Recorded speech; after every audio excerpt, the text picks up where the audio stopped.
Leningrad, September 1941, before sunrise. The cold here is different. It does not arrive gradually, the way autumn cold does in other cities.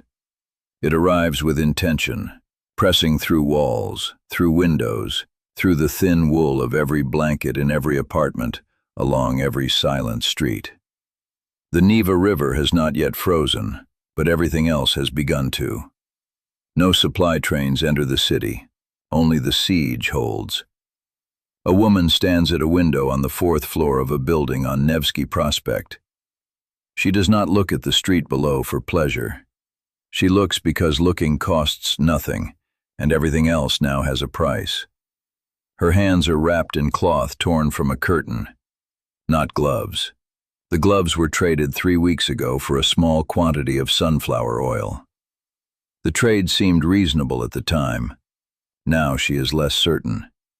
She is somewhere in her 40s, though it is difficult to say precisely. The siege has a way of adding years to faces while removing weight from bodies. She moves carefully across the apartment floor, not slowly but deliberately, as if each step is a small decision made consciously. The floorboards are cold even through her shoes. She stopped removing her shoes indoors in October. The WWII sits in the center of the main room. A small iron stove, improvised, connected to a pipe running through a hole cut in the window frame. The hole is stuffed with rags and newspaper. Cold air still finds its way through. It always does. She feeds the stove 2 pieces of wood. They are not proper firewood. They are pieces of a chair that no longer exists as a chair. Before the chair it was a bookshelf. Before the bookshelf it was the wooden frame of a painting that had hung in the hallway for 20 years. The painting itself she kept. It leans against the wall near the door. She has not decided why. In September 1941, German forces completed the land encirclement of Leningrad. The city held nearly 3 million people. By November, the daily bread ration for a civilian non-worker had fallen to 125 grams.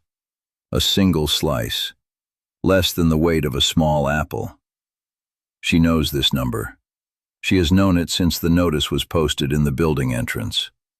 She read it once, memorized it, and has not read it again.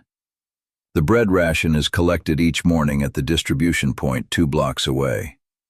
She goes early, before the queue becomes long. Long queues move slowly, and standing in cold air for too long costs the body more than the bread replaces. This calculation, what costs the body, what returns to the body, has become the organizing logic of every hour. She does not think of it as mathematics. She thinks of it as breathing. Outside, the sky is pale gray, the particular gray of Leningrad winter that carries no promise of sun. She pulls her coat tighter and steps into the stairwell. The building holds 23 apartments. Perhaps 40 people remain.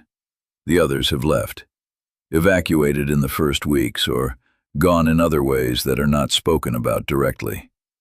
The stairwell smells of cold stone and something else. Something that has no name, but that everyone in the building recognizes.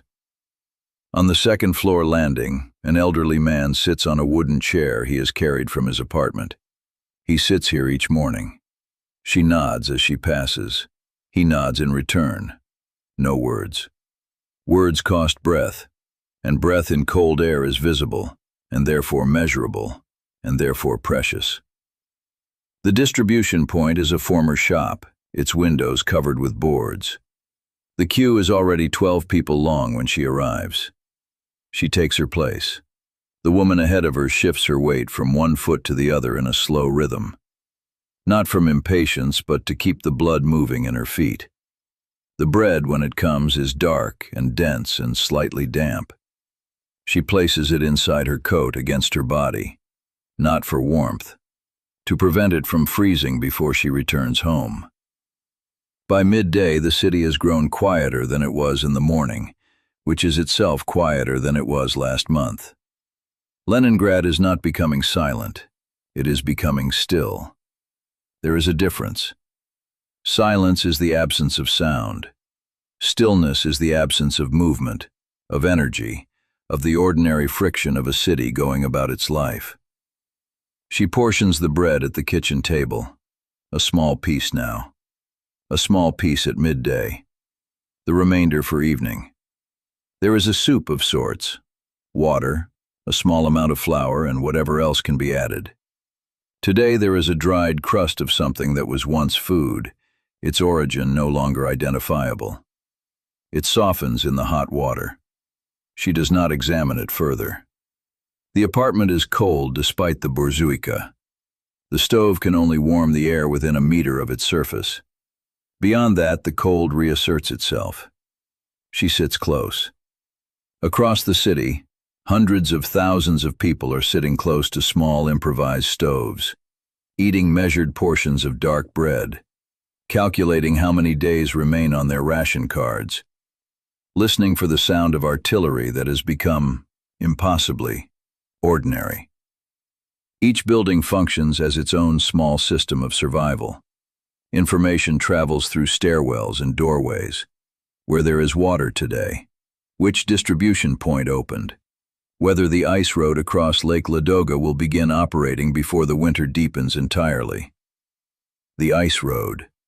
Everyone speaks of it carefully without quite believing in it, because believing in something that does not yet exist costs a kind of energy that cannot be replenished. She has heard that trucks will cross the frozen lake when the ice is thick enough. She has measured this hope against the temperature each morning for 2 weeks. The temperature is falling. Evening arrives at 3 in the afternoon. She feeds the stove its final 2 pieces of wood for the day, the last legs of a table that stood in the kitchen for as long as she can remember. Tomorrow she will begin on the wardrobe in the bedroom. After the wardrobe, she has calculated, there is the second bookshelf, the wooden bed frame, and the door of the smaller room, which can be removed from its hinges. After that, she has not calculated. The bread for evening is eaten slowly, in small pieces, each one held in the mouth for a moment before swallowing. This is not ceremony. It is the body's own instruction. Outside, the first artillery of the evening begins, distant and low, the sound arriving several seconds after the light. She does not move to the window. The bourzuika dims as the wood burns down. She wraps herself in 2 coats and sits in the chair nearest the stove. The painting leans against the wall near the door, just visible in the fading light. She has decided, without deciding, that she will not burn it. Leningrad, October 1941. The queue is longer than yesterday. She arrives at the distribution point before 6 in the morning. 17 people stand ahead of her already, their shapes barely distinguishable in the dark, each one wrapped in whatever layers remain available. A child stands beside an older woman, holding her coat with one fist. Neither speaks. The line moves in small increments. When the door opens, the smell of fresh bread escapes briefly into the frozen air, dense, dark, slightly sour, before the cold swallows it again. She steps forward. The ration card is marked. The bread is handed across. 125 grams. She does not weigh it. She has learned to recognize the weight by touch. November deepens. The neva freezes in sections, beginning at the edges where the current runs slowest. She watches it from the 4th floor window each morning as part of her routine. Coat, bread queue, window.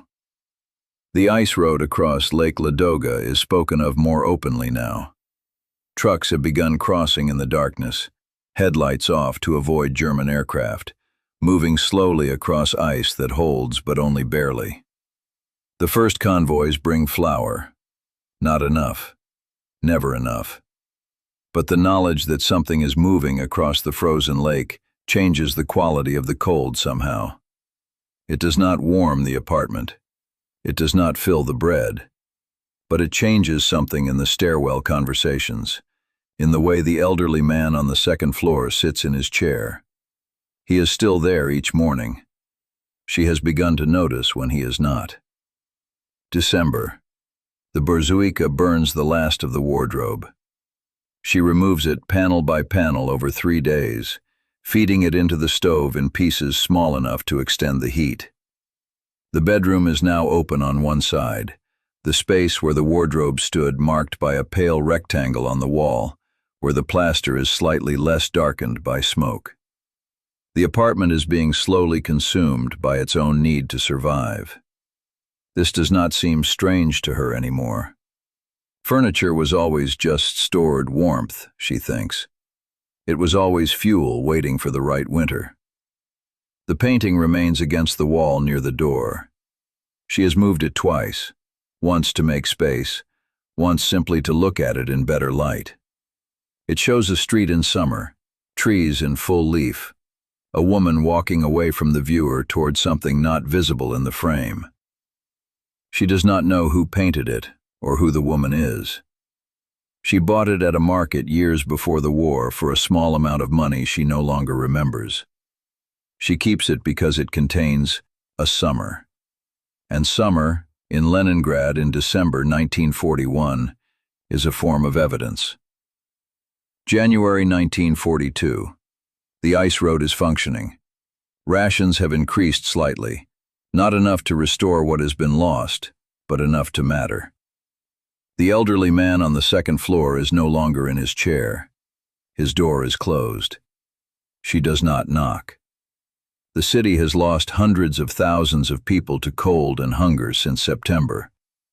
She knows this the way she knows the temperature, not from a single source of information, but from the accumulation of small absences. Empty apartments, shorter queues, fewer footsteps in the stairwell. She continues her routine. Coat, queue, bread, stove, portion, wait. The waiting is not passive. It requires effort. To wait with intention, to preserve the body's resources through stillness, to resist the exhaustion that presents itself as rest. This is labor as demanding as any physical work. She understands this without naming it. Spring arrives late and unconvincingly, as Leningrad springs always do. The ice on the Neva breaks in sections, the same sections where it first formed in autumn. She watches this too from the fourth-floor window. The siege has not ended. It will not end until January 1944. 872 days in total. She does not know this number yet. She knows only the number of pieces of wood remaining, the number of days on the current ration card, the number of steps between her apartment and the distribution point. These are the numbers that matter. The larger number, 872, belongs to history. She lives inside a single day at a time, which is the only way the larger number becomes survivable at all. Evening. The stove is fed. The bread is portioned. The apartment is cold, but not as cold as January. She sits in the chair nearest the WWII and looks at the painting leaning against the wall. The summer street. The woman walking away. Outside, the city is quieter than it was in winter. Not because the siege has eased, because the city has fewer people left to make sound. In Leningrad, between 1941 and 1944, survival was not heroism. It was not resistance in the way history books describe resistance. It was the repeated decision, made each morning before the queue, to continue the calculation for one more day. The stove dims. The painting holds its summer. She will rise before dawn tomorrow.